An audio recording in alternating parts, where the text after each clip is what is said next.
Nous sommes reconnaissants d'être dans la présence du Seigneur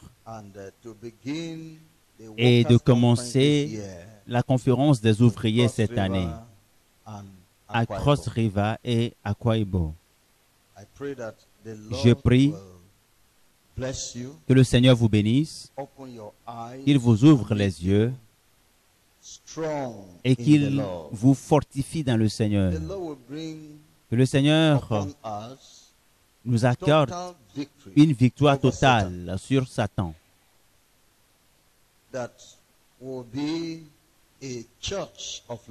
Afin que nous soyons une église d'amour, de paix et de fraternité.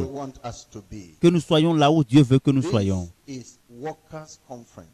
Ceci est la conférence des ouvriers. Vous avez été sélectionnés pour être ici, pour représenter les autres. Alors ce que vous aurez appris, vous êtes appelés à le transmettre à d'autres personnes selon l'esprit et la lettre des enseignements. Je prie que le Seigneur fasse de vous de bons ouvriers et des ouvriers exemplaires au nom de Jésus. Mettons-nous debout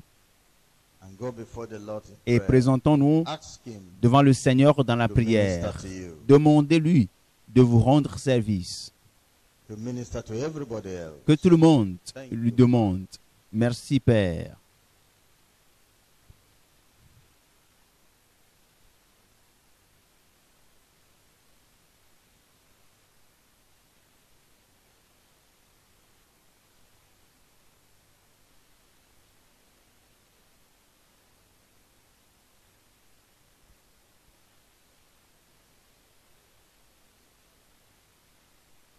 Jesus' name we pray. Au nom de Jésus, nous avons prié.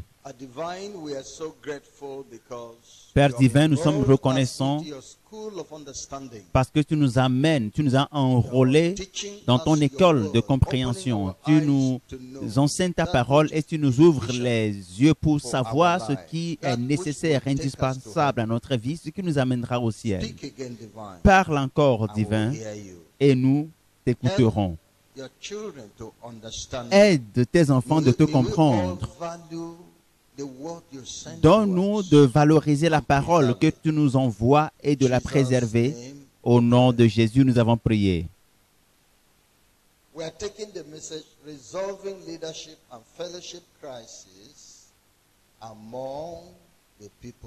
Notre message est intitulé « La résolution des crises de leadership et de fraternité parmi le peuple de Dieu ».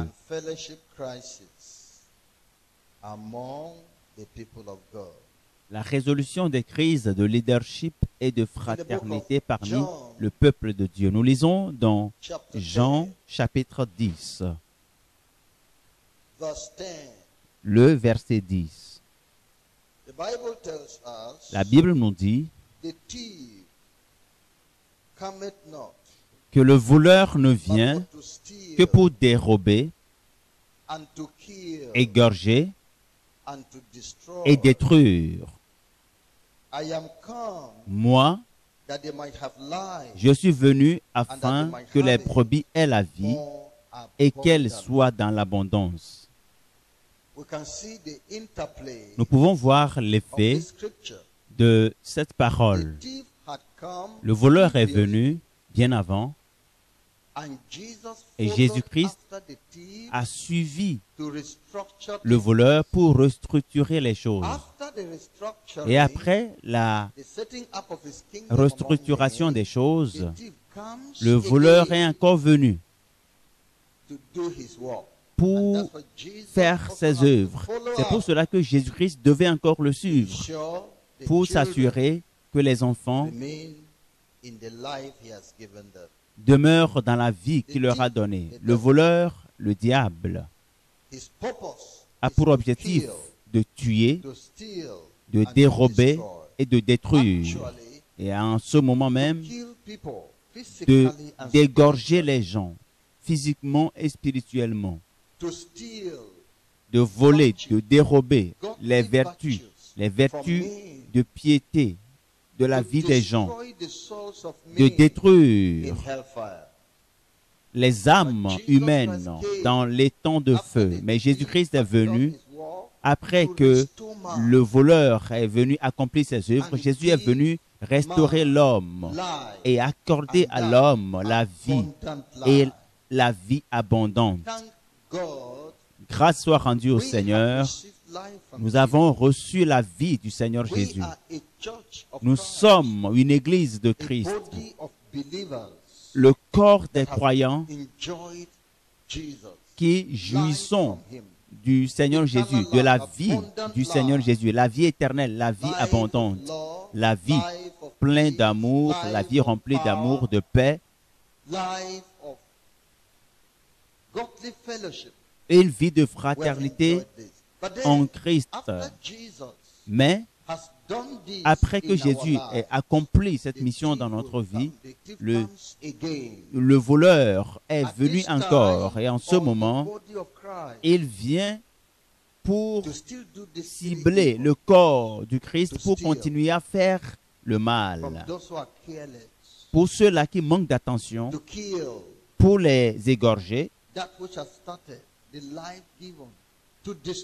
pour détruire les âmes dans l'enfer. Il est venu dans l'Église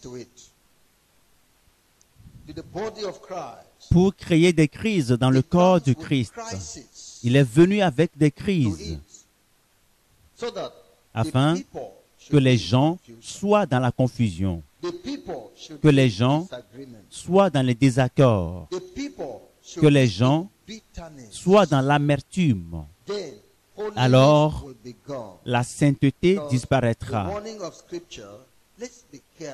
Parce que la mise en garde des Saintes Écritures, c'est que prenez garde.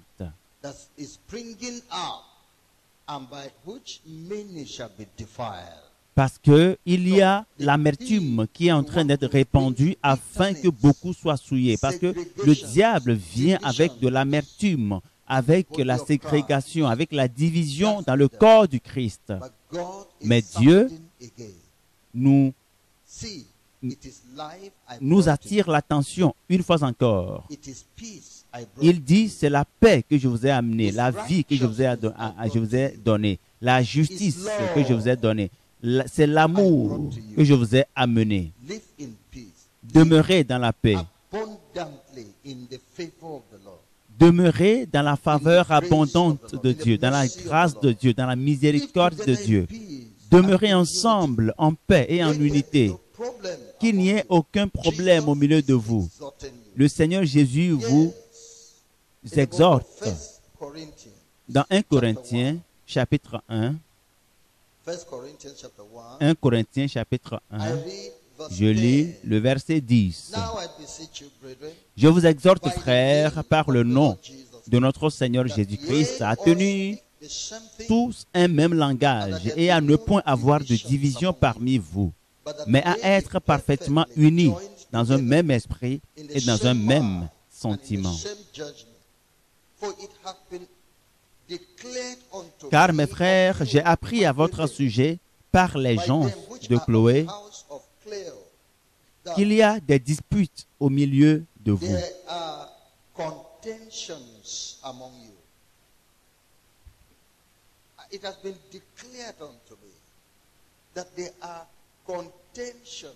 J'ai appris à votre sujet par les gens de Chloé qu'il y a des disputes, des oppositions, des divisions, des persécutions au milieu de vous. Et je veux dire que chacun de vous parle ainsi. Moi, je suis de Paul, et moi d'Apollo, et moi de Céphas, et moi de Christ. Christ est-il divisé? Pourquoi permettez-vous aux voleurs de créer des divisions au milieu de vous? Pourquoi permettez-vous au serpent déchu, le dragon, le diable, de vous tromper et d'occasionner des divisions au milieu de vous? C'est Christ. Est-ce que Christ est divisé? Pourquoi permettez-vous la ségrégation au milieu de vous? Tel dit, je suis de Paul.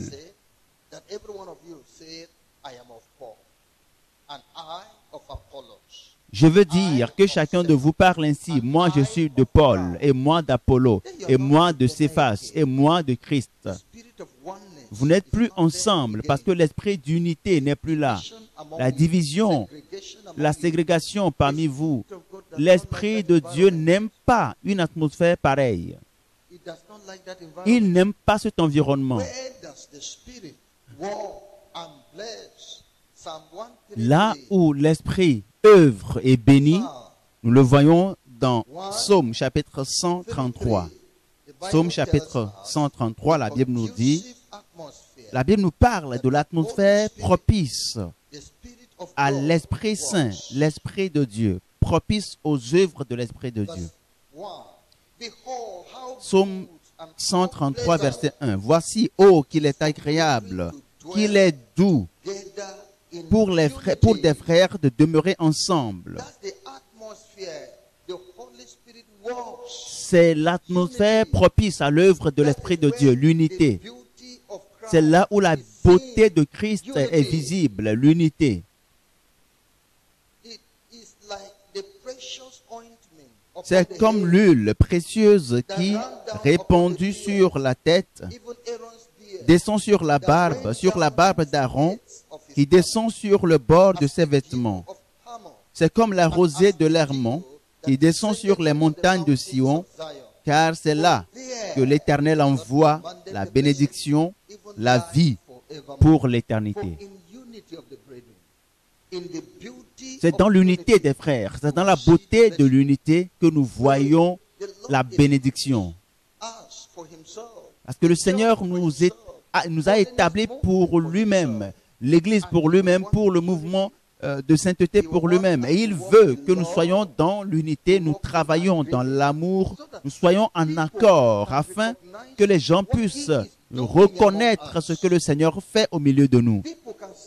Afin que les gens puissent voir que quelque chose de nouveau est en train d'être fait. Afin que le monde puisse être gagné, le réveil puisse envahir le monde à travers la beauté de Dieu qu'il voit en nous, la sainteté qu'il voit en nous. Nous lisons dans Jean chapitre 17. Jean chapitre 17. Je lis du verset 16. La Bible nous dit, « Ils ne sont pas du monde, comme moi je ne suis pas du monde. Sanctifie-les par ta vérité. Ta parole est la vérité. Comme tu m'as envoyé dans le monde, je les ai aussi envoyés dans le monde. Et je me sanctifie moi-même pour eux, afin qu'eux aussi soient sanctifiés par la vérité. Ce n'est pas pour eux seulement que je prie, mais encore pour ceux qui croiront en moi par leur parole, afin que tous soient un. Comme toi, Père, tu es en moi, et comme je suis en toi, afin qu'eux aussi soient un en nous, pour que le monde croie que tu m'as envoyé. Je leur ai donné la gloire que tu m'as donnée, afin qu'ils soient un, comme nous sommes un. Moi en eux, et toi en moi, afin qu'ils soient parfaitement un, et que le monde connaisse que tu m'as envoyé, et que tu les as aimés comme tu m'as aimé. Voyez-vous l'accent que Jésus a mis sur le monde de pécheurs, le monde d'impies, le monde de ces gens qui ne croient pas. Il faut que ce monde sache que ces gens-là sont véritables, ils sont authentiques, ils sont un. Et il a dit, à cause d'eux, je me suis consacré afin qu'ils soient purs, qu'ils soient un, qu'ils soient dans l'unité. La gloire de Dieu sera révélée dans leur vie lorsqu'ils seront un, lorsqu'ils seront dans l'unité. Alors, s'il vous plaît, ôtez le mal du milieu de vous. Ôtez le mal du milieu de vous. N'ayez point parmi vous la division, la ségrégation. Ne vous combattez pas les uns contre les autres. Ne vous mettez pas à vous critiquer les uns les autres. Ne vous mettez pas à murmurer, à planifier le mal les uns contre les autres. C'est ce que le Seigneur est en train de dire, afin que la beauté de cette œuvre paraisse et que les gens que le Seigneur veut attirer vers lui à travers l'œuvre qu'il accomplit au milieu de nous, il va atteindre, il va toucher les gens qu'il veut amener à lui. Ces gens-là viendront et verront la beauté en nous, la justice et la sainteté de Dieu en nous. Alors, résoudre les crises de leadership et de fraternité parmi le peuple de Dieu. Je vous dis, le voleur a pour objectif de créer des crises. Le but, le désir du voleur est de créer des crises parmi le peuple de Dieu. Nous lisons dans Luc chapitre 17. Luc 17, nous lisons du premier verset. Jésus dit à ses disciples, « Il est impossible qu'il n'arrive pas des scandales, mais malheur à celui par qui ils arrivent. » Voyez-vous maintenant, est-ce la faute à Satan ici? Non. Satan, lui, il est maudit pour toujours. Son jugement est déterminé d'avance. Et chaque jour, il s'approche de son jugement. Mais ici, le Seigneur dit, un homme peut causer un scandale. Une femme peut créer du scandale. Un groupe de personnes peut occasionner un scandale. Un homme peut se lever et offenser quelqu'un. Jésus a dit, malheur à celui-là. Ce n'est pas la volonté de Dieu que des divisions soient créées parmi le peuple de Dieu. Ce n'est pas la volonté de Dieu que vous dispersiez les gens. Ce n'est pas le plan de Dieu que les gens soient en désaccord les uns avec les autres. Par conséquent, si vous avez des problèmes, réglez cela entre vous. Ne venez pas disperser le peuple de Dieu avec ces problèmes. Sinon, le Seigneur dit malheur à vous. Il dit au verset 2, « Il vaudrait mieux pour lui qu'on mit à son cou une pierre de moulin et qu'on le jetât dans la mer, que s'il scandalisait un de ses petits. »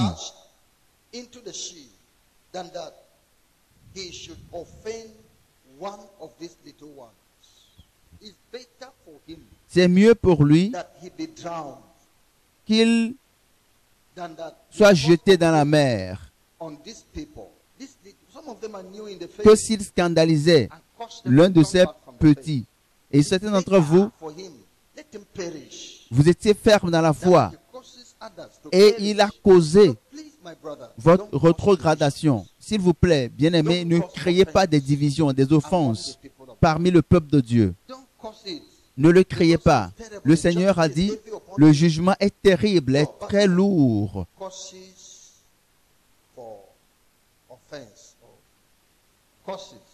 Maintenant, les causes des offenses parmi le peuple de Dieu. Qu'est-ce qui occasionne, qu'est-ce qui cause les offenses? Il y a plusieurs raisons, plusieurs causes. D'abord, la chair. Voyez-le dans Galates chapitre 5. Galates 5, verset 19. La Bible nous dit ici, Galates chapitre 5, le verset 19. Or, les œuvres de la chair sont manifestes. Ce sont l'impudicité, l'impureté, la dissolution, l'idolâtrie, la magie, les inimitiés, les querelles, les jalousies, les animosités, les disputes, les divisions, les sectes, l'envie, l'ivrognerie, les excès de table et les choses semblables. Je vous dis d'avance, comme je l'ai déjà dit, que ceux qui commettent de telles choses n'hériteront point le royaume de Dieu.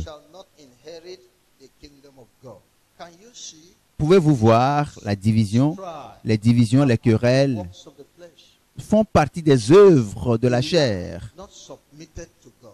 C'est pour dire que c'est une vie qui n'est pas soumise à Dieu, une vie qui n'est pas consacrée à Dieu, une vie qui n'a pas connu la nouvelle naissance, une vie qui n'est pas soumise pour la sanctification, une vie Is controlled by the man. qui est contrôlée par la personne même, l'homme naturel, et c'est cela qui cause les offenses. Lorsque vous commencez à souhaiter ce que vous voulez, que cela soit traduit dans les faits, vous commencez à désirer que les gens vous suivent, You are looking ou for something for yourself. vous cherchez quelque chose pour votre propre intérêt, vous cherchez votre renommée, la promotion, Advantage, vos privilèges, l'argent, la richesse. Ici, offense. vous allez causer des torts aux gens. Voyez comment cela se passe. In a crowd of people, they are sharing Lorsqu'il y a une foule et qu'on distribue des choses, on dit prenez, prenez, prenez. Voyez comment les gens se bousculent et font tomber les autres sans se préoccuper. L'essentiel, c'est de prendre ce qui est distribué. Donc, la chair peut causer des offenses parmi the brethren. les frères. The flesh, La chair, the flesh la can chair cause peut causer des offenses among parmi the brethren. les frères. Ignorance L'ignorance can also do that. peut également causer des offenses. Ignorance. L'ignorance. When you don't have the right knowledge, Lorsque vous n'avez pas la connaissance and exacte you act without information, et que vous agissez sans when you don't know the avoir rules, connaissance de l'information, lorsque vous ne connaissez pas un you don't know the sujet, principles, vous ne connaissez the pas commandments, les principes, les commandements, vous allez agir the principles. contre les If principes. somebody who doesn't know the roads in this city, he doesn't know where it is only one way.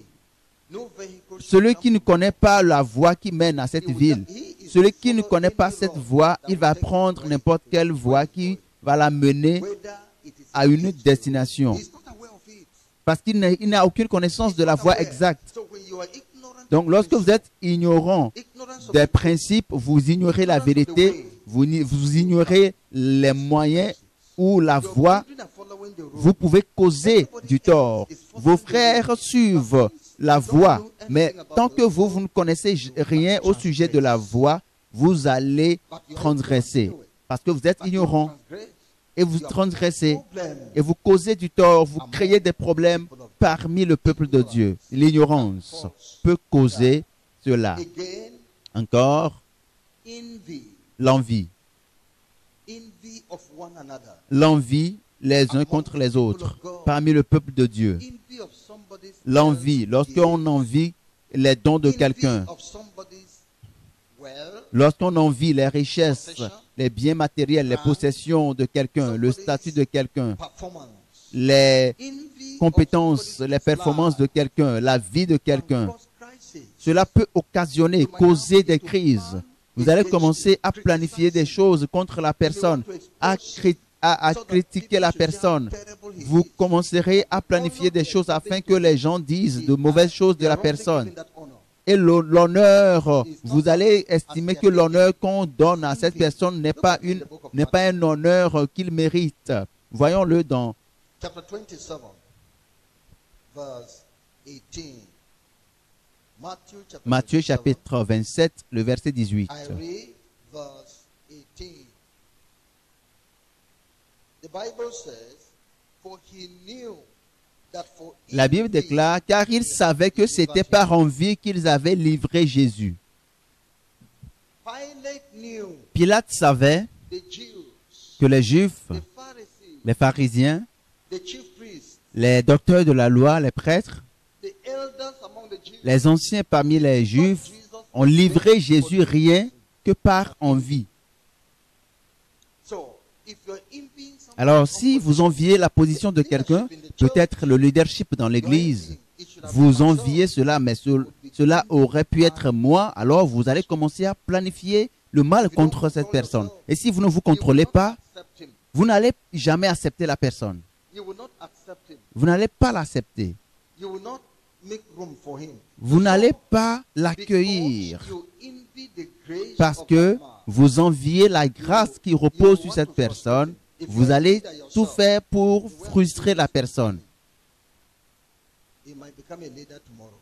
Et même si vous êtes leader vous-même, vous allez vous dire, la manière dont je vois telle personne, elle tentera d'être leader demain et je ne vais jamais le lui permettre, je vais le frustrer. Donc les crises vont commencer et tout ce qu'il va faire, vous n'allez jamais l'approuver ni le recommander. Mais vous allez toujours critiquer la personne. Pourquoi cette prière a été trop longue? Pourquoi la réunion a été trop longue? Mais alors que tout le monde ovationne la personne, félicite, apprécie la personne, toi tu trouves toujours des choses à dire. Tu dis non, elle a mal fait. Avant que vous le sachiez, les crises ont commencé.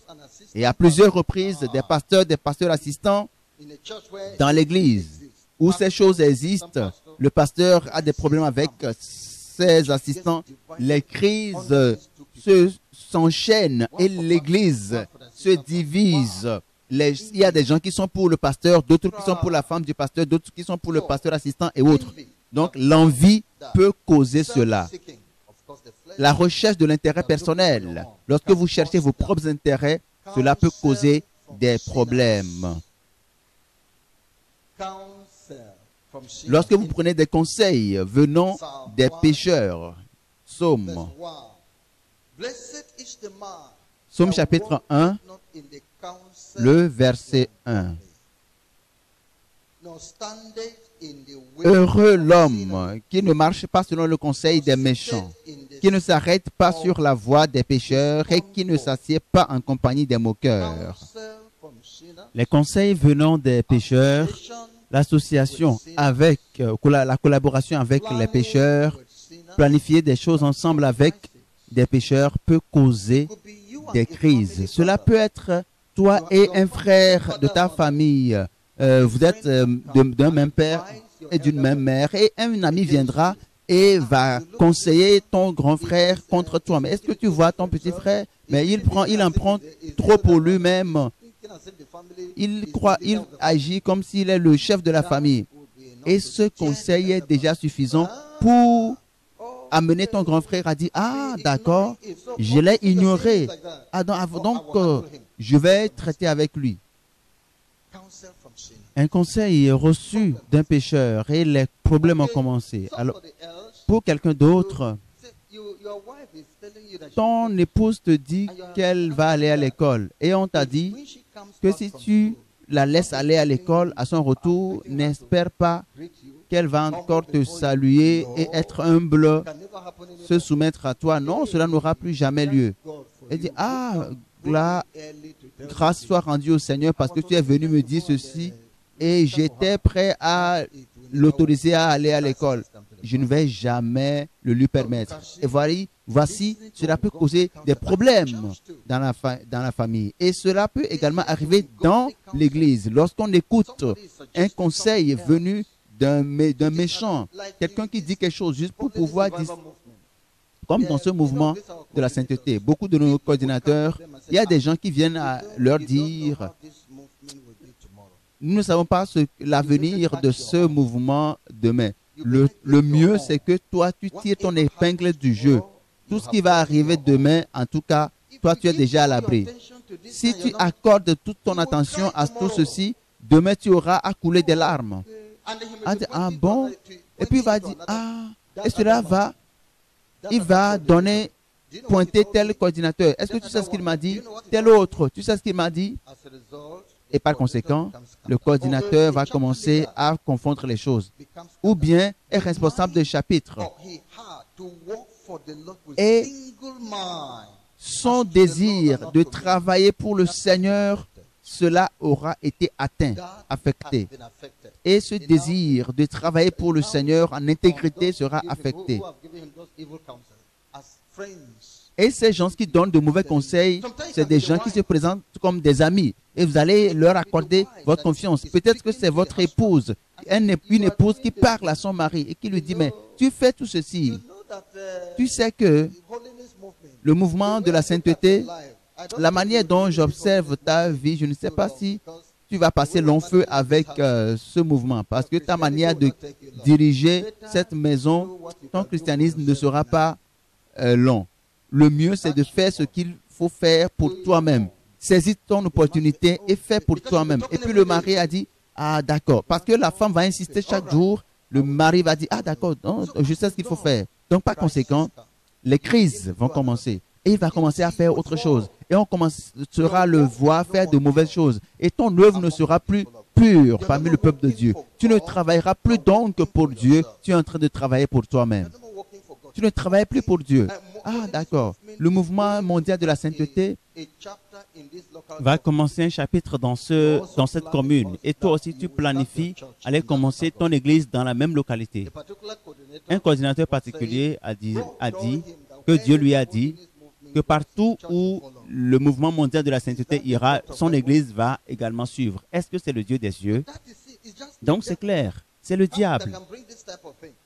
C'est le diable qui peut apporter une telle chose. Et après, les crises sont venues jusqu'à ce qu'il perde son épouse. Parce que ta vision pour Dieu, Dieu t'a donné cette œuvre. Il lui a dit, je suis... Et tu ne vois pas la prospérité de l'œuvre. Est-ce que les gens te connaissaient avant? Est-ce que la société te connaissait avant?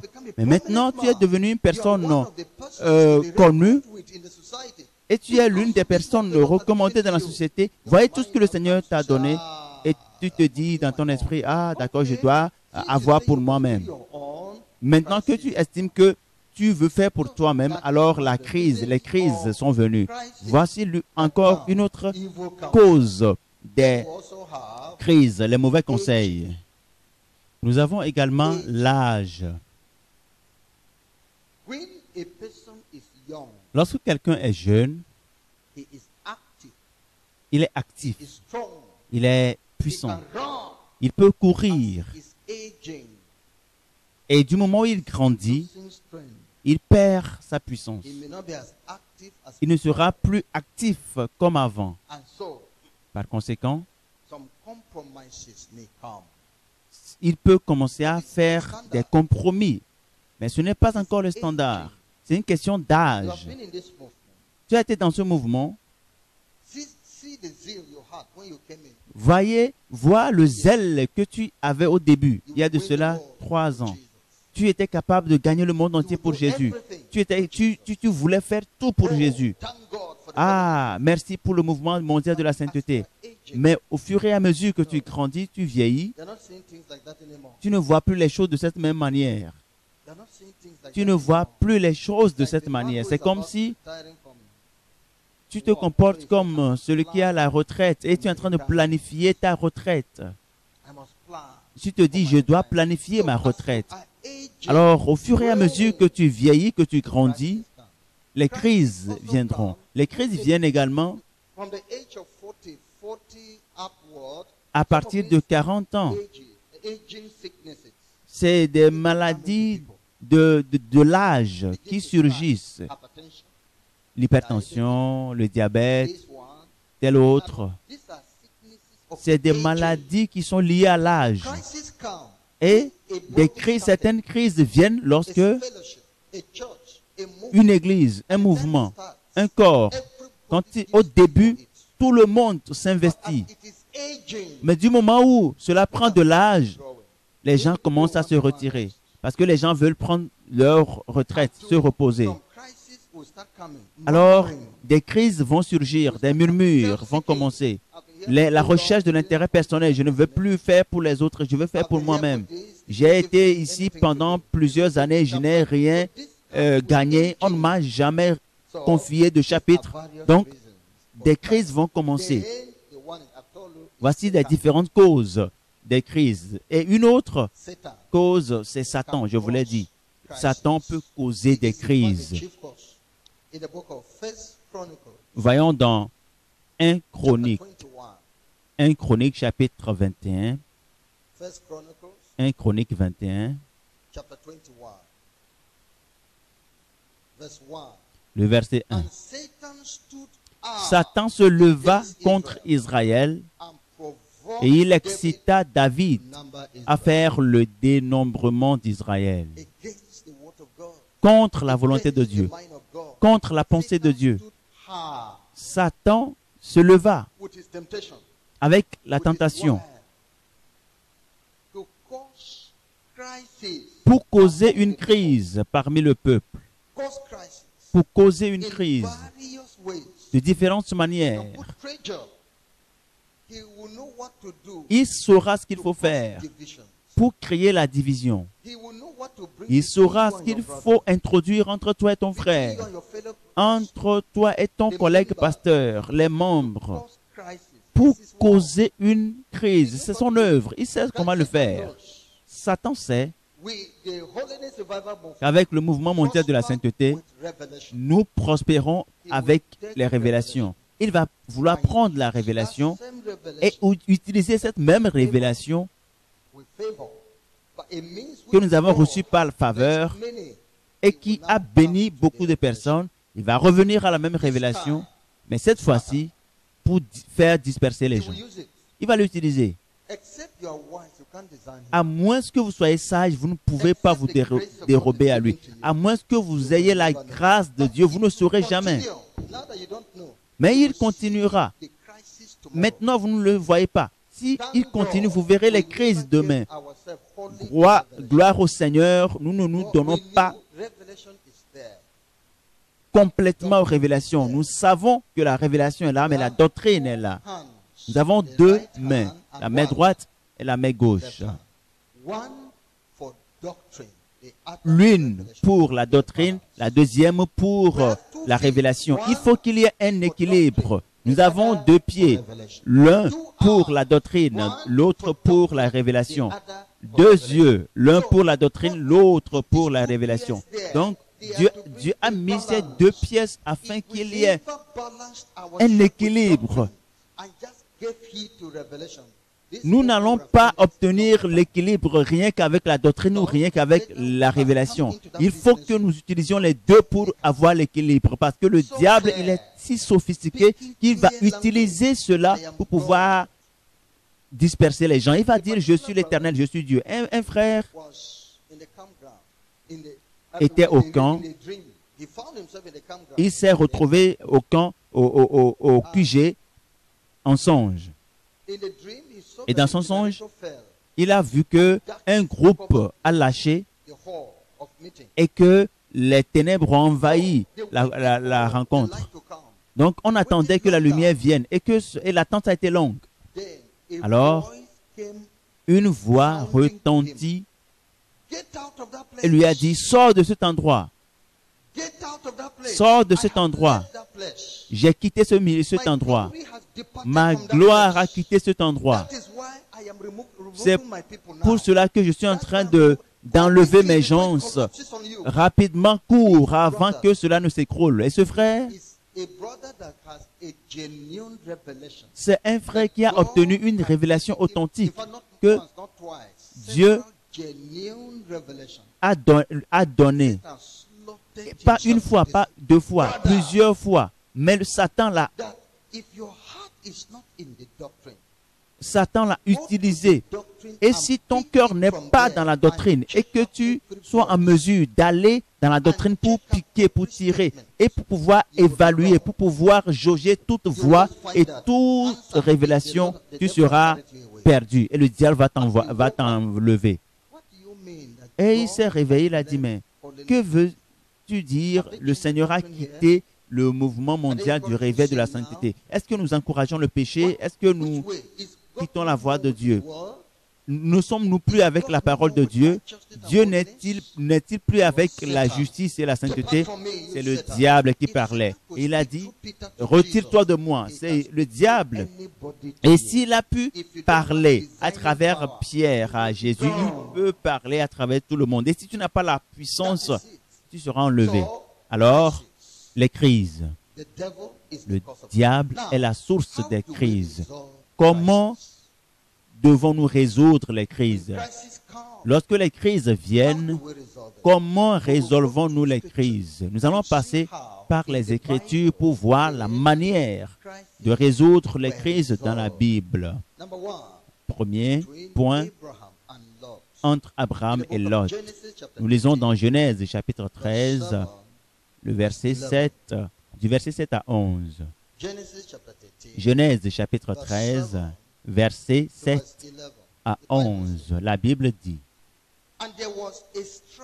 Il y eut querelle entre les bergers des troupeaux d'Abraham et les bergers des troupeaux de Lot. Les Cananéens et les Phéréziens habitaient alors dans le pays. Abraham dit à Lot, qu'il n'y ait point, je te prie, de dispute entre moi et toi, ni entre mes bergers et tes bergers, car nous sommes frères.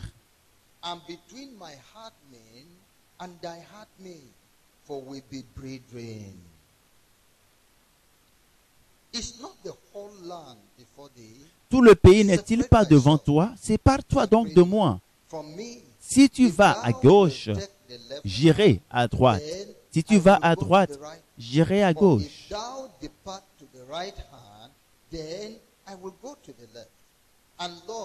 Lot leva les yeux et vit toute la plaine du Jourdain qui était entièrement arrosée. Avant que l'Éternel eût détruit Sodome et Gomorrhe, c'était jusqu'à Sor, comme un jardin de l'Éternel, comme le pays d'Égypte. Lot choisit pour lui toute la plaine du Jourdain, et il s'avança vers l'Orient. C'est ainsi qu'ils se séparèrent l'un de l'autre. Pouvez-vous voir? C'est une preuve de sagesse. C'est de la sagesse. D'où venait la crise? Entre Lot et Abraham. Ce n'est pas entre Lot et Abraham, non. Lot pouvait-il se comparer à Abraham? Lot suivait juste. C'était un fils pour lui, c'était son cousin. Qui a amené Lot de la terre de Our? Non, c'était l'appel de Dieu sur Abraham. C'était l'appel de Dieu sur Abraham. Donc, Lot n'a aucune raison de défier Abraham au sujet de la terre. Non, Dieu n'a pas promis de terre à Lot, mais à Abraham. Mais ce sont les gens qui étaient ignorants de cette vérité, les hommes, les serviteurs d'Abraham et les bergers d'Abraham et de Lot, c'est eux qui ont occasionné le problème. Et cela a commencé à affecter la vie de Lot. Et je ne sais pas comment. Et Abraham a dit, il faut que nous adoptions une sagesse. C'est parce que nous nous sommes étendus. Nous sommes maintenant mis au large. Et la parcelle n'est plus suffisante pour nous deux. Maintenant, nous allons nous séparer. Prends n'importe quelle direction que tu voudras, n'importe quelle partie de la terre que tu voudras, et éloigne-toi au maximum. Va avec tes troupeaux, fais ton choix. Choisis le côté que tu voudras, et moi je prendrai le côté adverse. Si tu choisis le côté gauche, moi je prendrai le côté droit, et vice-versa. Et c'est ce qui a été fait. Et Lot a fait son choix. Il a fait son choix. Et Lot est parti. Et c'est fini. Le différend a été enterré. Lot est parti et le différend s'est arrêté. Et la justice est demeurée avec Abraham. Le diable n'a pas eu l'opportunité de porter atteinte au témoignage de cet homme dont la vie a apporté le salut au monde entier.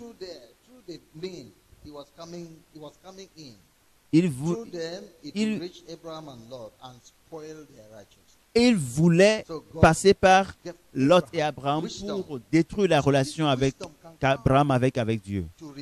Donc, la sagesse est importante pour résoudre les crises. Lorsqu'un homme méchant cause des problèmes dans le corps du Christ, que ce méchant soit ôté, soit retiré ou viré.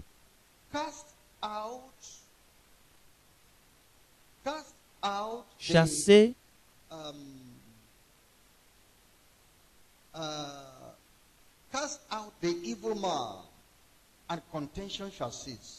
retirer le méchant et le problème cessera. Celui-là qui est à l'origine des murmures, des commérages, qui crée la zizanie, retirez-le et puis le problème va cesser. Lorsque vous voyez quelqu'un continuer, perpétuer dans la méchanceté, dans le mal, vous tentez de résoudre le problème en vain et c'est lui qui est le méchant, qui cause le problème, alors retirez-le et le problème sera terminé. Paul a écrit aux Corinthiens qu'il y a un homme qui commet de l'adultère, la fornication parmi vous, et vous gardez le silence. Ne savez-vous pas que cela affecte le milieu et que cela souille le milieu? Vous êtes tous dans une souillure parce que vous avez permis à cet homme d'être au milieu de vous. Et il passe d'une femme à une autre. Maintenant, je prends le décret. Qu'il soit chassé du milieu de vous. Qu'il soit livré à Satan. Et puis les problèmes vont cesser, les crises vont cesser, les souillures vont cesser. Ne respectez pas les gens.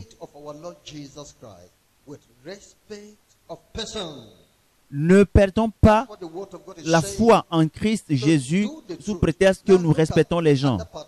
Voyons l'autre aspect de la chose. Dans Actes des Apôtres, des Apôtres, nous allons lire le chapitre 15, le verset 36, du verset 36 au verset 39.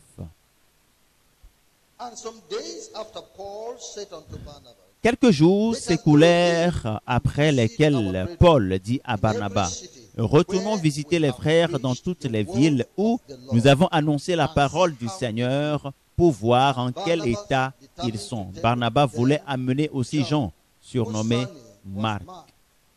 Mais Paul jugea plus convenable de ne pas prendre avec eux celui qui les avait quittés depuis la Pamphylie et qui ne les avait point accompagnés dans leur œuvre.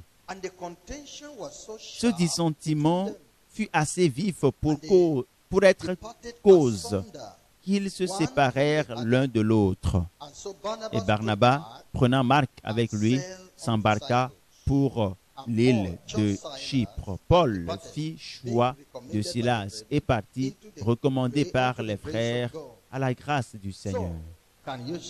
Voyez-vous, voici deux personnes justes, deux justes, mais qui ont des opinions diverses. Tel dit ceci et tel autre dit telle autre chose. Et ils ne peuvent pas s'accorder sur la même chose. Qu'est-ce que c'est? Allons avec Marc, Jean-Marc. Non, je ne veux pas aller avec lui. Il nous a quittés à un moment donné. Il est un poltron. Je ne veux pas aller avec lui. Non, t'inquiète. On va lui accorder une autre chance. Non, nous n'allons pas gaspiller du temps.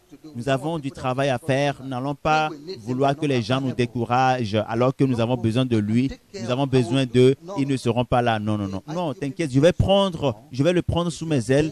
Non. Si tu décides d'aller avec Marc, tu peux aller avec lui. Mais moi, je ne veux plus le prendre avec moi. Et ils se sont séparés. Maintenant, qui a péché parmi eux? Est-ce Paul ou Barnabas? Non. Mais les opinions varient. Et c'était à tel point qu'ils ne pouvaient pas s'accorder sur un point. Et la chose la plus juste à faire, c'est la séparation. La séparation. Avec la séparation, les pensées étaient guéries. Paul et Barnabas s'étaient unifiés plus tard dans le ministère. La séparation, est-ce qu'elle a affecté Paul? Non. A-t-elle affecté l'œuvre du ministère? Non. A-t-elle affecté Barnabas? Non. Car Barnabas a servi de mentor à Jean-Marc, au point où aujourd'hui nous pouvons avoir le livre de Marc. Et Barnabas a été son mentor, il lui a accordé de l'attention. Donc sa manière de penser est différente. Mais Paul était objectif. Je veux des gens zélés. Je veux des gens zélés et vaillants. Le Seigneur a permis que cette séparation ait lieu afin que les deux puissent apprendre. Et après un temps, ils se mettront encore ensemble. Ils vont s'unifier.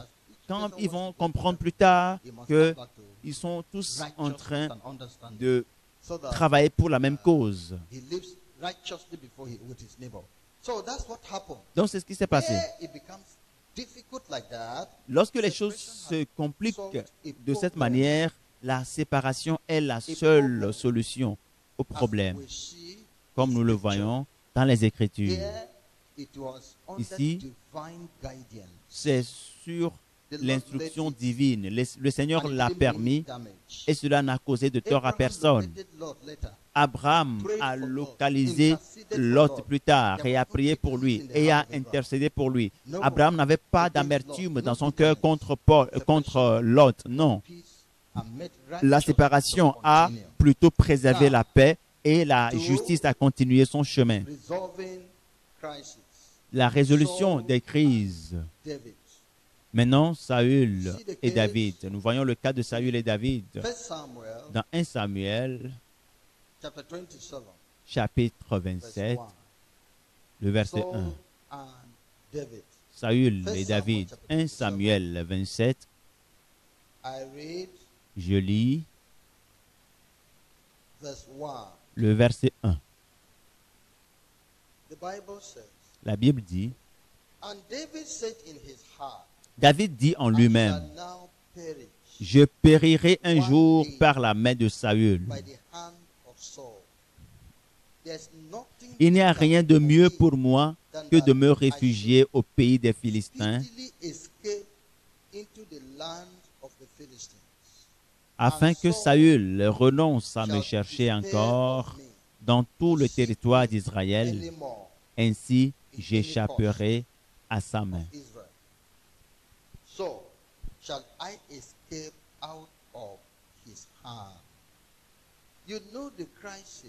Vous connaissez la crise qui opposait David et Saül.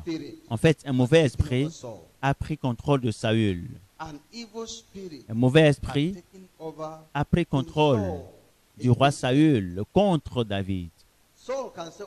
Saül pouvait dire, ah, je suis désolé, David, pardonne-moi. Cette demande de pardon n'est valable que pour le jour J. Après, c'est fini. Pardonne-moi aujourd'hui et puis demain, le même problème surgit. Et David avait été persécuté par Saül à tel point que Saül voulait tuer David. Et tout ce qu'il désirait, c'est la mort de David.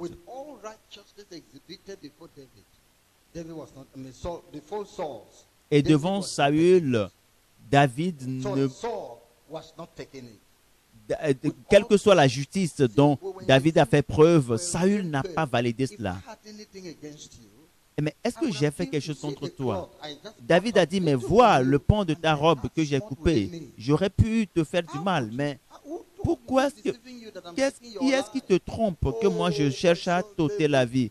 Il a dit, ah mon fils David, ta justice vraiment impeccable. Pardonne-moi, que le Seigneur te pardonne, que le Seigneur soit avec toi, qu'il te bénisse.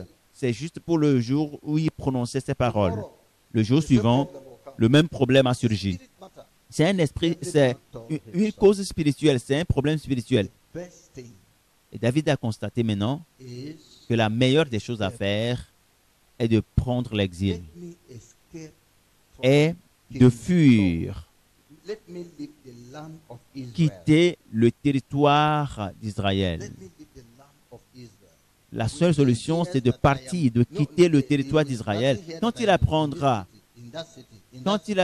que je suis dans telle ville, ou bien quand il saura que je ne suis ni dans telle autre ville, alors j'aurai la paix. C'est le pas de sagesse que David a mené pour que la crise qui le posait avec Saül, que cette crise cesse. Quelle était la source du problème? Donc, c'est que Saül pensait qu'un jour David prendra le trône. Et maintenant, quand il saura que David n'est plus dans le territoire, alors il aura la tranquillité, la paix. Maintenant, il dira que si David veut régner, alors il va régner sur notre territoire. Donc, le problème a été enterré parce que David a pris la décision sage de partir du territoire d'Israël. Et c'est une décision qui est venue sur la base de la foi et de la prière. David n'a pas pris cette décision à la hâte. Il devait se rendre dans la présence du Seigneur et demander à Dieu, avec sa confiance en Dieu, prier le Seigneur, et le Seigneur lui a donné toute cette délivrance qu'il a reçue vis-à-vis de Saül. Donc, vous pouvez avoir une crise avec quelqu'un, mais présentez-vous devant le Seigneur avec le problème et le Seigneur vous protégera. Et ayez foi en Dieu. Est-ce un problème familial ou bien une crise dans l'Église, une crise entre le leader et ses membres, ou bien entre un leader et un leader supérieur ou un collègue? Il y a une manière de régler ce problème. Ayez foi en Dieu et priez, et vous allez trouver une solution à ce problème. Voyons-le dans Psaume, chapitre 62, versets 5 à 9. Vous allez voir comment David a fait preuve de foi. Psaume 62, verset 5, du verset 5 au verset 8.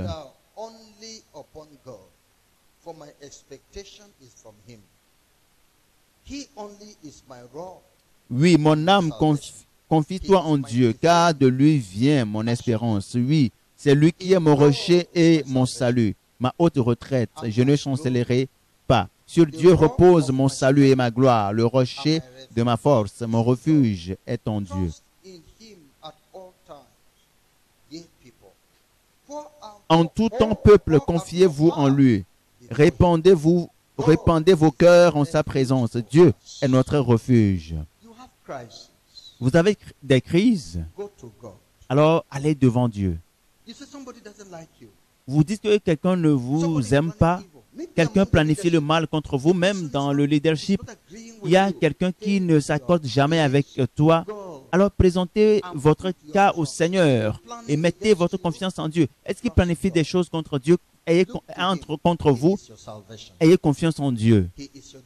Parce que Dieu est votre salut, il est votre défense. Dieu est votre gloire. Lorsque quelqu'un est en train de bloquer votre gloire, frère, Dieu est votre gloire. Lorsque le Seigneur se lèvera, la gloire se lèvera dans votre vie.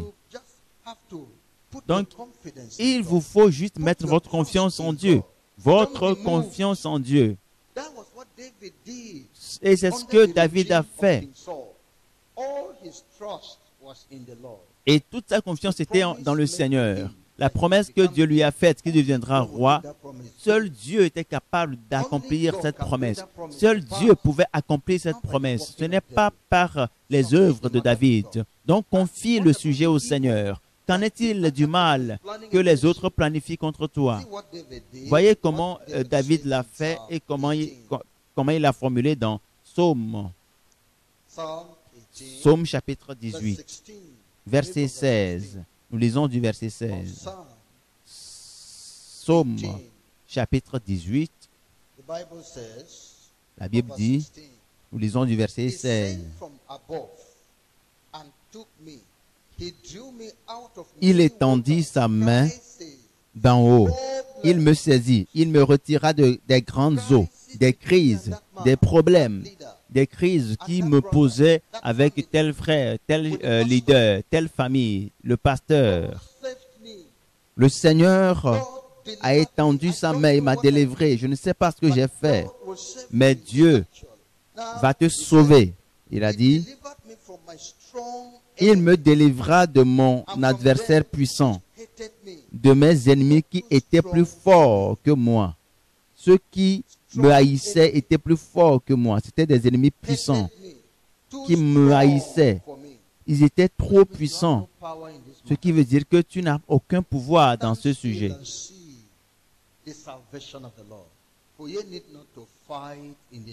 Tu n'as pas à combattre dans cette affaire. Garde le silence et tu verras comment le salut viendra de l'Éternel. Garde le silence et tu verras. Il y a beaucoup de gens qui disent, non, parce que telle personne ne m'apprécie pas, ne m'aime pas, je vais quitter le mouvement. Tu es en train de le faire à ton péril, parce que Dieu t'a amené ici et tu veux partir. Que vas-tu dire à Dieu maintenant? Parce que c'est lui qui est le Dieu de demain. Le problème de ta vie, Dieu va le résoudre. Mais au lieu de présenter ce problème à Dieu, tu dis non, je vais partir. Je ne peux plus demeurer dans ce mouvement à cause d'une seule personne, un seul homme. Je ne veux plus demeurer dans ce mouvement à cause de tel, parce que c'est la responsable des femmes. C'est le responsable, c'est le coordinateur, c'est la femme du coordinateur, du pasteur. Tu vas te faire du mal parce que Satan est dans ce monde. Est-ce que tu as quitté le monde parce que Satan est dans le monde? Non. Quelle que soit la manière dont l'ennemi est puissant, reste en place et mets ta confiance en l'Éternel et cherche le Seigneur. Il est celui qui fera l'œuvre dans ta vie et qui va diriger tes pas. Il va diriger les pas du juste. Voyons-le dans le verset 18. Il m'avait surpris au jour de ma détresse, mais l'Éternel fut mon appui. La raison pour laquelle j'ai pu tenir le coup jusqu'à ce moment, c'est parce que l'Éternel est mon appui. Le Seigneur a un futur, un destin pour toi. Si tu as une mésentente aujourd'hui avec un frère et cela te pousse à partir, ton futur est compromis et cela est perdu. Est-ce que tu considères cet homme de Dieu qui a été envoyé à Samarie vers le roi Jéroboam? Le roi Jéroboam a élevé la main pour le gifler et sa main a été stoppée, suspendue, jusqu'à ce que l'homme de Dieu prie pour sa main avant que cela ne baisse. Est-ce que cet homme n'a pas un avenir prospère, un futur ministère? Dieu n'a-t-il pas planifié la croissance de cette personne dans le ministère? Mais il n'a pas pu tenir devant la parole de Dieu. Et il a été secoué, il a perdu complètement le futur. Et il a été dévoré par un lion. Pourquoi tu ne peux pas tenir ferme et préserver ton futur? Parce que tu ne peux pas tenir à un problème aujourd'hui. Les gens m'en veulent, les gens me cherchent. Si David ne s'est pas gardé, il n'aurait jamais obtenu la royauté. Il aurait perdu cette royauté. Voyons-le au verset 19. Il m'a mis au large. Il m'a sauvé parce qu'il m'aime. Que tout le monde le dise. Il m'a sauvé parce qu'il m'aime.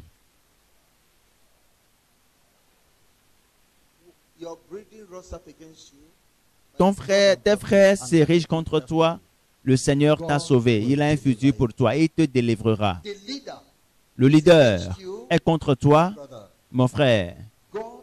Dieu, c'est lui qui t'a amené et il a un plan pour toi. Et il veillera à ce que le plan s'accomplisse dans ta vie parce qu'il t'aime. S'il te plaît, je te le dis, ne te laisse pas secouer, ne te laisse pas emporter par une crise quelconque. Tu vas perdre la couronne. Tu ne veux pas souffrir à cause de la croix. N'est-ce pas une épreuve que le Seigneur est en train d'amener sur ton chemin pour que tu sois celui qui puisse être stable demain? Ne permets pas à ce que les crises te déplacent, t'emmènent. Prie le Seigneur, mets ta confiance au Seigneur.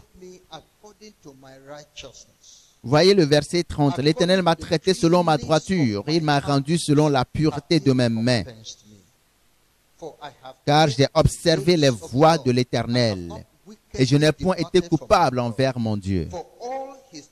Toutes ces ordonnances ont été devant moi et je ne me suis point écarté de ces lois. J'ai été sans reproche envers lui et je me suis tenu en garde contre mon iniquité. Aussi, l'Éternel m'a rendu selon ma droiture, selon la pureté de mes mains devant ses yeux.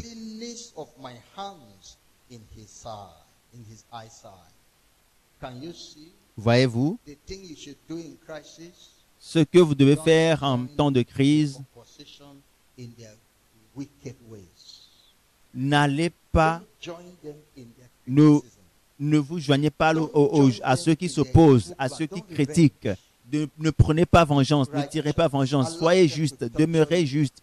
Permettez qu'ils vous The Lord torturent. will reward you for Le your Seigneur vous récompensera pour votre righteousness. Allow them to justice. speak evil. Permettez In fact, qu'ils let parlent them mal remove de you vous, from the duty. qu'ils vous Let them dépouillent de remove you votre and say, droit, "No, you cannot do this. qu'ils vous disent You non, are non, a tu ne bad peux pas man." faire ceci, tu es And une give mauvaise yourself a personne, bad name. et qu'ils te donnent des noms d'oiseaux. D'accord, prenez cela. Withdraw and remain there before the Lord. Qu'ils vous retirent, mais restez là à cause du Seigneur. Il y a un Dieu qui les observe, qui les voit. S'il vous plaît, veillez à ne point commettre de péché. But committed himself unto him Mais that engagez-vous, judgeth righteously. engagez-vous, confiez-vous en celui-là qui juge de façon juste. Comment régler les problèmes, les crises? Veillez à être pieux, à être juste, à être pur, afin que le Seigneur ne trouve aucune faute, aucune souillure en vous. Did you go to separate them? Ceux-là qui se querellent, qui se battent, est-ce que tu veux les séparer? Ils sont tous de mauvaises personnes, ne vous approchez pas d'eux. Parce que si tous ceux qui te combattent, ceux qui te volent, ils sont tous mauvais et tu ne vas pas vouloir les séparer. Donc si tu te joins à eux pour faire comme ils le font, both of you are the same. vous êtes tous les mêmes dons. Don't trust nobody that is good to help among you. Your Parce que prayers are Dieu not ne hard. voudra aider personne si tu te joins à eux. Impatient. Si tu You have gone t'impatientes into anger. et tu te laisses aller à la colère et tu planifies le mal dans ton cœur, tu veux prendre vengeance et tu te dis que tu es juste et tu veux aller défendre ta justice, le Seigneur va te laisser tomber parce que tu te laisses aller à la chair. Mais si dans toute cette crise tu restes pur, le Seigneur te récompensera à cause de ta justice, à cause de la pureté de tes mains. The reward will come tomorrow. La récompense viendra demain. Gather the fragments that there be no waste. God cannot waste righteousness. Righteousness must exalt you. La justice va t'élever. Must promote you. La justice va te That's the promouvoir. way of God. C'est la voie du Seigneur. Sois du côté de la justice. So, in verse 25, Au verset 25, avec celui qui est bon, tu te montres bon. and with an upright Avec heart, l'homme thou shalt droit, show thyself tu upright. agis selon la With the droiture. pure, thou Avec shalt celui show qui est thyself pur, tu te montres pur. forward. Et avec le pervers, tu agis selon sa perversité. Forward. If you join them in frowardness, Si tu te joins à eux dans leur perversité, le Seigneur agira selon ta perversité. Si tu as été triché par quelqu'un parce qu'il est méchant et il est plus méchant que toi, il agit, il fait plus de mal que toi, le Seigneur voudra te réconforter, te délivrer. Et parce que tu te laisses aller à la perversité, Dieu va agir selon ta perversité. Reste pur, reste droit. Maintenant, les disciples du Seigneur Jésus, je suis en train d'aborder les voies et moyens par lesquels vous pouvez résoudre les crises parmi les frères. Le cas des disciples de Jésus. Voyons-le dans Matthieu chapitre 20, du verset 20 au verset 21, du verset 20 au verset 28. Matthieu chapitre 20, du verset 20 au verset 28. La Bible nous dit ici,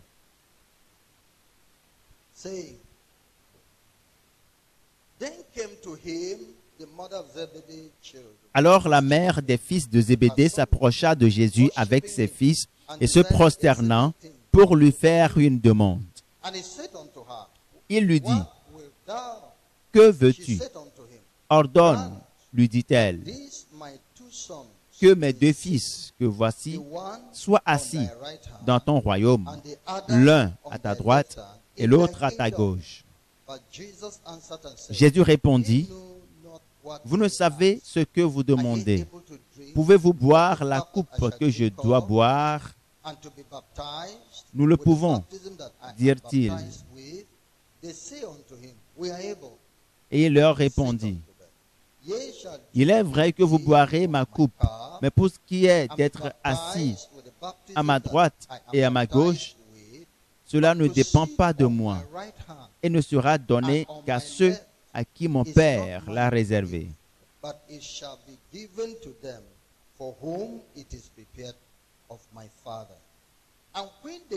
Les 10, ayant entendu cela, furent indignés contre les 2 frères. Jésus les appela et dit, « Vous savez que les chefs des nations les tyrannisent et que les grands les asservissent. Il n'en sera pas de même au milieu de vous. Mais quiconque veut être grand parmi vous, qu'il soit votre serviteur. Et quiconque veut être le premier parmi vous, qu'il soit votre esclave. C'est ainsi que le Fils de l'homme est venu, non pour être servi, mais pour servir et donner sa vie comme la rançon de plusieurs. »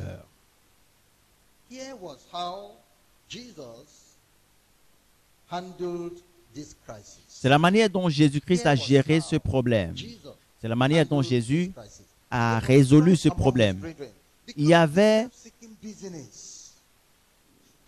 de la division parce que tout le monde cherche pour lui.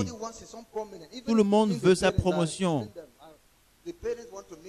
Même les parents qui veulent passer par tous les moyens pour préparer une place pour leurs enfants. Lorsque les autres disciples ont appris cela, Jean et Jacques sont venus voir. Ils veulent être au-dessus d'eux. Mais Jésus a traité cela à leur honte. Mais les disciples ne savaient pas comment Jésus a résolu le problème. Ils n'étaient pas contents. Il y avait des contestations au milieu d'eux. Mais pourquoi tel a agi? Voyez. Pourquoi? Mais pourquoi? Mais qu'y a-t-il en toi et qui te pousse à être le leader de nous tous? Comment cette crise a été résolue? Cela a été résolu par l'enseignement de la parole de Dieu. Par l'enseignement de la parole de Dieu, les crises disparaîtront.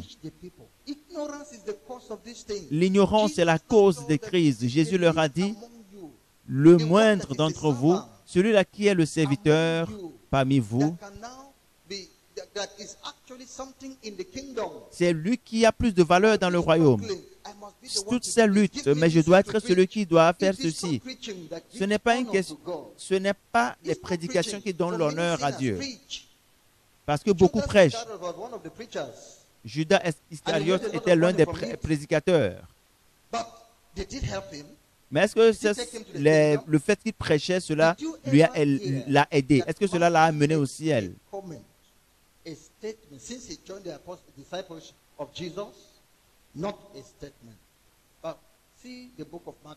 Matthieu, quand il s'est joint aux disciples, il n'a rien dit. Mais voyez le livre, l'Évangile selon Matthieu, 21 chapitres de l'inspiration.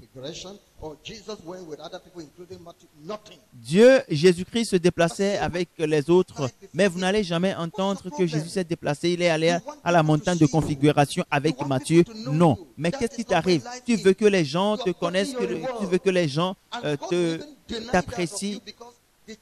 C'est la manière de faire du monde et Dieu ne prend pas plaisir à cela parce que ta récompense vient de Dieu.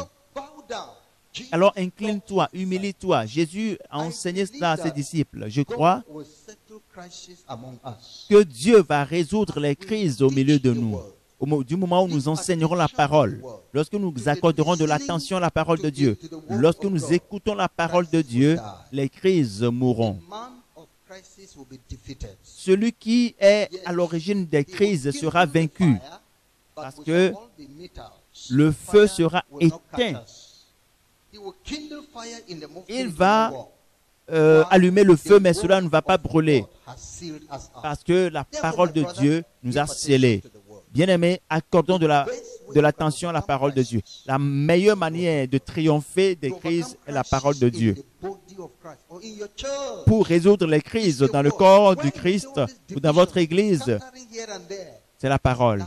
Lorsque vous voyez les divisions partout c'est le défaut de la parole de Dieu. Chaque fois que vous verrez les ségrégations ici et là, c'est que la parole de Dieu n'est pas enseignée.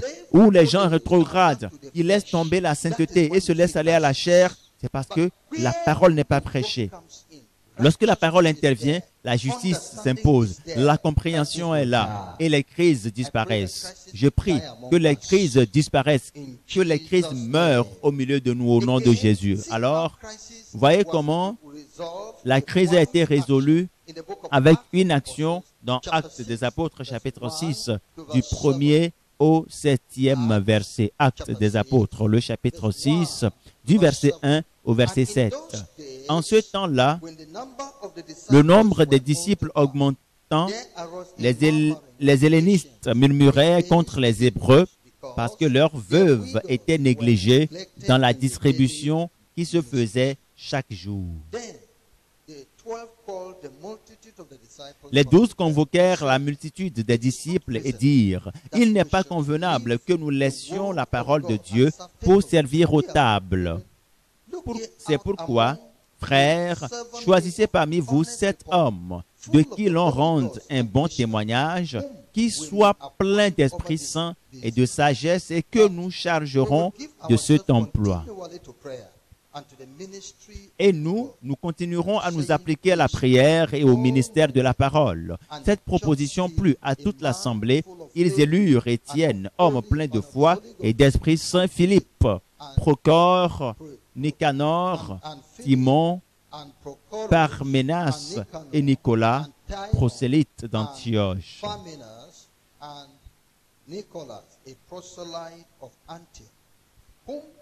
Ils les présentèrent aux apôtres qui, après avoir prié, leur imposèrent les mains. La parole de Dieu se répandait de plus en plus, le nombre des disciples augmentait beaucoup à Jérusalem et une grande foule de sacrificateurs obéissait à la foi. Le problème ici était que beaucoup de personnes ont été sauvées dans l'Église primitive. Mais l'Église rendait service aux veuves, donnait de la nourriture, des vivres aux veuves. Mais un constat a été fait, c'est que beaucoup d'attention ont été accordées aux veuves juives, alors que ce n'est pas le cas pour les autres veuves qui sont grecques. Alors, certaines ont été négligées. Alors, il y avait des crises, des murmures. Maintenant, comment ces murmures ont été réglés? L'action exacte, l'action juste est requise. C'est ce qui est demandé du leadership. Pour les leaders, nous devons mener la bonne action pour pouvoir éteindre les crises. Les disciples ont dit, ce n'est pas notre devoir de venir régler ce problème. Nous voulons nous appliquer à la parole et à la prière, à la prédication. Choisis parmi vous des gens, 7 personnes, des gens qui sont authentiques, remplis du Saint-Esprit et qui disposent d'un bon témoignage. Et nous allons les responsabiliser. Des gens qui n'ont pas de ségrégation entre les Juifs et les Grecs, les gentils. Nous allons les établir sur vous et les gens étaient contents. Et lorsque ces gens ont été responsabilisés, après qu'on les ait choisis, alors les murmures ont cessé, les crises ont cessé. La parole de Dieu s'est répandue. L'œuvre de Dieu a connu de la croissance. Donc parfois, lorsqu'il y a des plaintes, il y a certainement une raison. Et il faut mener l'action juste. Ne négligez pas cela. Posez un pas juste afin que le progrès, l'amour, la joie, la paix reviennent dans l'Église. La liberté revienne. Peut-être que ton fils, ton enfant pleure et t'appelle, papa, papa, papa. Et tu lui dis, mais ne me dérange pas. Viens par toi-même. Est-ce que tu sais ce qui arrive à l'enfant dehors?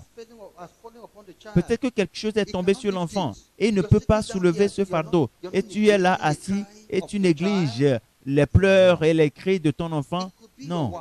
Cela peut être ton épouse qui se plaint. Mais quelque chose me dérange, quelque chose me tourmente ici. Oh, laisse tomber cela.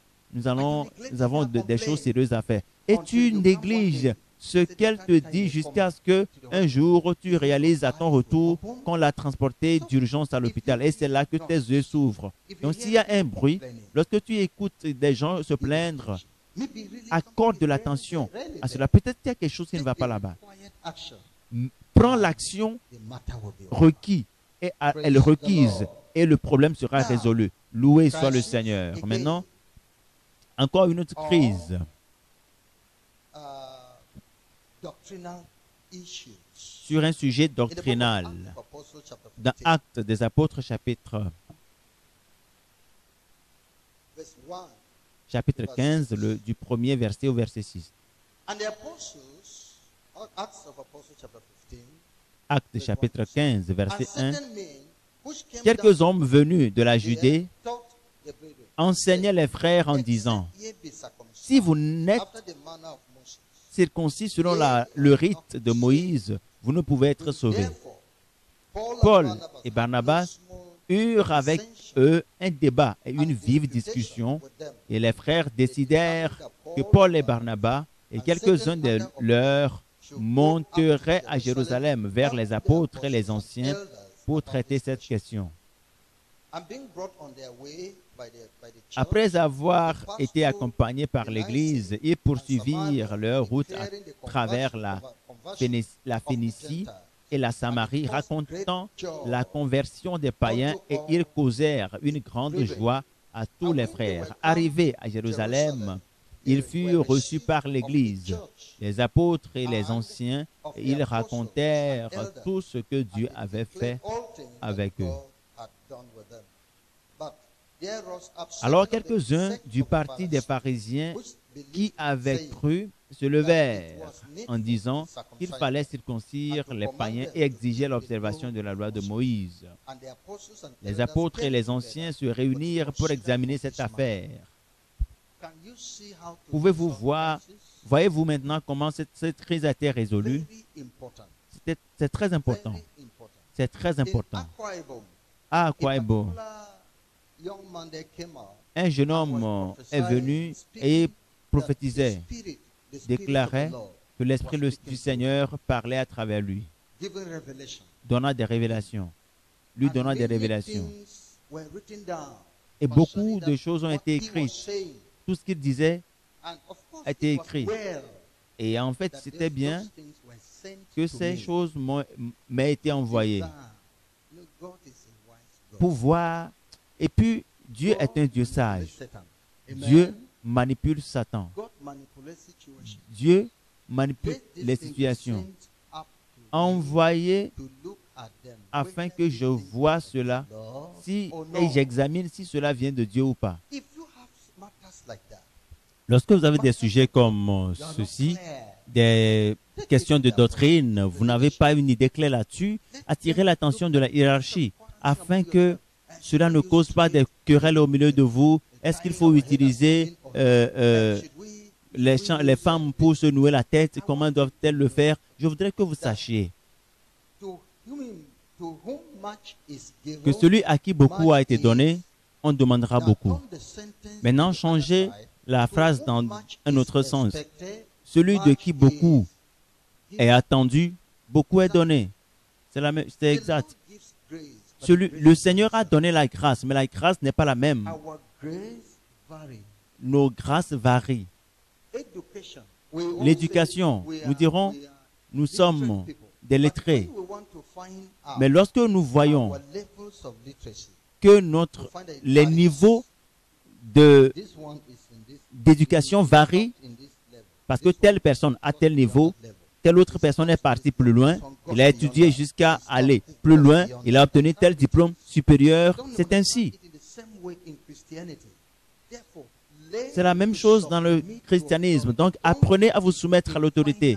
Ne croyez pas que vous êtes une autorité suprême vous-même. Si vous voulez aller au ciel, il vous devez suivre le standard.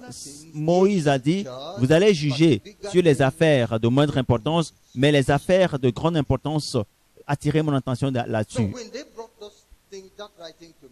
Lorsqu'on m'a envoyé les écrits, j'ai parcouru cela et j'ai constaté que l'esprit qui parlait, ce n'est pas Jésus. J'ai pris du temps pour prier moi-même. J'ai prié pour plus d'un mois. Et j'ai demandé au Seigneur de m'aider parce qu'il m'a dit de beaucoup prier avant d'accepter les révélations et que je ne dois pas prendre les révélations selon l'apparence. Mais Dieu ne juge pas selon l'apparence, mais il juge, il rend un jugement juste. Alors j'ai dit, Dieu, aide-moi. J'ai dit, aide-moi. Si c'est toi qui as parlé dans Akwebo, alors que je sache. Si c'est toi, c'est une bénédiction. Si ce n'est pas toi, alors je le verrai clairement. Et Dieu a été fidèle. Et il a prouvé que cela n'est pas de Dieu. Nous l'avons vu en apparence. N'est-ce pas question de la justice? Est-ce qu'il n'y a pas des versets cités là-bas? Dieu a dit non. Prends garde, le diable est très sage. Les choses peuvent être cohérentes, mais la réalité c'est que chaque fruit a son odeur. La pomme a son odeur. La même chose, l'ananas a son odeur. La mangue a son odeur. La goyave également. Et Satan a aussi son odeur. Est-ce que vous m'écoutez? Quelle que soit la manière dont il se présente, quelle que soit la manière dont il veut couvrir les choses, camoufler les choses, il a son odeur. Donc ceux qui discernent les odeurs peuvent facilement diagnostiquer l'odeur de Satan. Donc, les apôtres ont dit, mais réglons cela. Et cela a été réglé. Et la paix est revenue. La paix est revenue devant le Seigneur. Dans l'église de Christ, l'église s'est multipliée. La paix était au milieu des gens. Parce que tout ce qui causait les crises, ils ont suivi les choses dans l'ordre de Dieu, ils ont réglé les problèmes. C'est ce que le Seigneur veut que nous fassions. Je crois que je vais m'arrêter ici à cause du temps. Nous allons nous mettre debout et nous présenter devant Dieu dans la prière. Let's give thanks to the Almighty God. Worship Him and praise Him. Crisis, may the Lord settle them. Que le Seigneur règle les crises. You have known how to behave yourself. Vous venez d'apprendre comment vous devez vous comporter pendant les crises avec le leadership. L'Église sait maintenant comment régler les problèmes, les crises, lorsqu'ils surgissent, lorsqu'elles surviennent.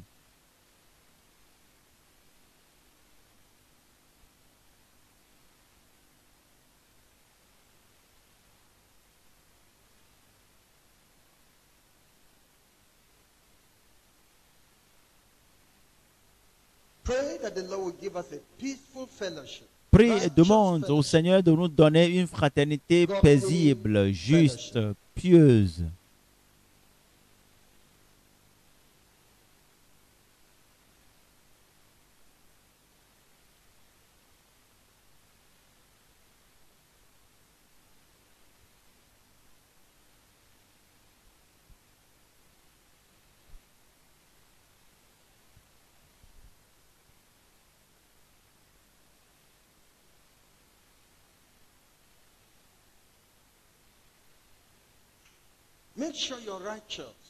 Veillez à demeurer juste.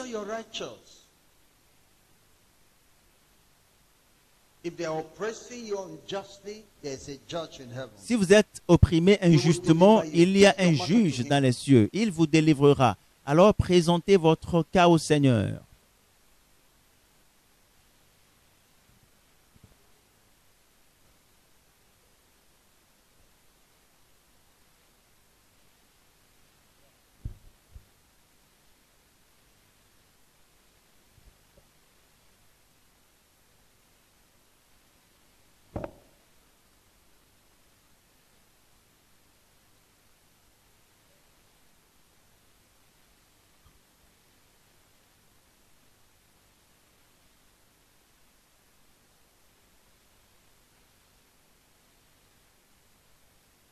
Ask God to give you wisdom.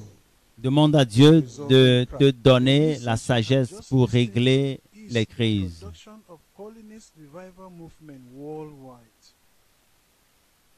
Holiness Revival Movement worldwide is a non-denominational ministry that is given to the propagation of Christ's righteousness and holiness in churches and nations of the world through crusades, revival meetings, production and spread of holiness literature and materials. For other spiritual materials, messages, or inquiry, contact us on 0813 635 6813 and 0805 683 4323. You can also reach us through our email address, holinessrevivalmovement@gmail.com. God bless you. For God so loved the world, that he gave his only begotten Son, that whosoever believes in him should not perish, but have everlasting life. For God sent not his Son into the world to condemn the world, but that the world through him might be saved. Hallelujah. Jesus, I believe in you. You are my Lord and Savior. I believe in you. You are the living Savior. I believe in you. You are my Lord and Savior. I believe in you. You are the living Savior. You came from heaven. You died for my sins. You purchased me with your blood. You are my Lord and my Savior. You left your throne above and took up the form of a servant for my sin. Oh Lord Jesus, you are the living Savior. Jesus, I believe in you. I believe in you. 'Cause you are my Lord and Savior. You are my Lord and Savior. Jesus, I believe in you. I believe in you, Lord, 'cause you are the living Savior. Jesus, I believe in you, Lord, 'cause you are my Lord and Savior. You are my Lord and Savior, Lord. I believe. That's why I believe in you, Lord. Oh, Jesus. You are my living Savior. I believe in you. I love you, Lord. I believe